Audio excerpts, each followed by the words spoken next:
Bonjour, ici Patrick Pierrat, éditeur d'InfoBref. Voici l'essentiel des nouvelles en ce lundi 13 novembre. Plus de 200 Canadiens ont pu quitter la bande de Gaza. Le gouvernement fédéral a annoncé que 234 Canadiens ont pu être évacués hier. Au total, plus de 340 citoyens et résidents canadiens ont désormais quitté ce territoire palestinien. Dans le nord de la bande de Gaza, 2 grands hôpitaux ont suspendu leurs activités et ne peuvent plus accueillir de patients. Selon le Croissant Rouge palestinien, l'hôpital Al-Quds est hors service parce qu'il n'a plus ni électricité ni carburant. Son personnel tente néanmoins de soigner ses patients avec le peu de médicaments, nourriture et eau dont il dispose. À Montréal, une école primaire juive à nouveau prise pour cible. L'école Yeshiva Gedolah, dans l'arrondissement de Côte-des-Neiges Notre-Dame-de-Grâce, a été à nouveau visée par des coups de feu hier matin. C'est l'une des 2 écoles qui avaient été visées par des tirs dans la nuit de mercredi à jeudi dernier. Selon plusieurs médias, le transporteur Pascan Aviation de Longueuil a annoncé à ses employés qu'à compter du mois prochain, il réduira le nombre de ses vols réguliers et supprimera certaines liaisons régionales. L'entreprise justifie ses décisions par la fin d'un programme d'aide du gouvernement du Québec qui avait été créé pour soutenir les transporteurs aériens pendant la pandémie. Le député péquiste Joël Arsenault estime que la décision du gouvernement Legault de ne pas prolonger ce programme menace les services de transport aérien dans certaines régions éloignées du Québec. Une filiale canadienne de l'entreprise belge Tree Energy Solutions prévoit d'investir 4 milliards de dollars à Shawinigan, en Mauricie, pour y construire une usine d'hydrogène vert. L'hydrogène est qualifié de vert lorsqu'il est produit à partir d'énergie renouvelable. La nouvelle usine sera alimentée en partie par l'hydroélectricité du Québec. Le reste de l'électricité viendra d'éoliennes et de champs de panneaux solaires. L'hydrogène produit à Shawinigan devrait servir à réduire les émissions de GES de certaines industries pour lesquelles il est difficile de réduire ces émissions, comme les cimenteries et les alumineries.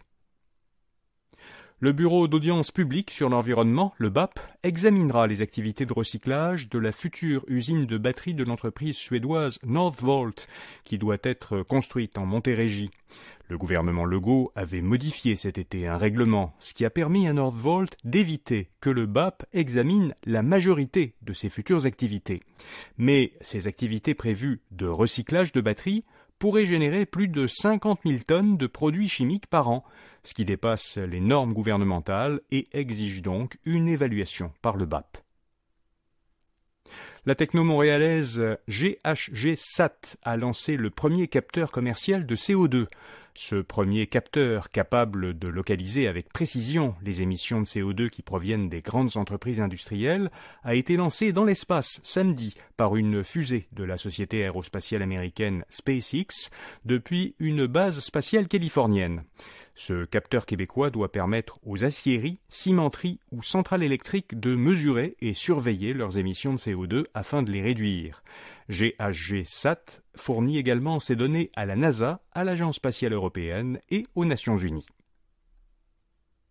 Les revenus des Canadiens qui gagnent le plus ont augmenté de presque 10% en 2021.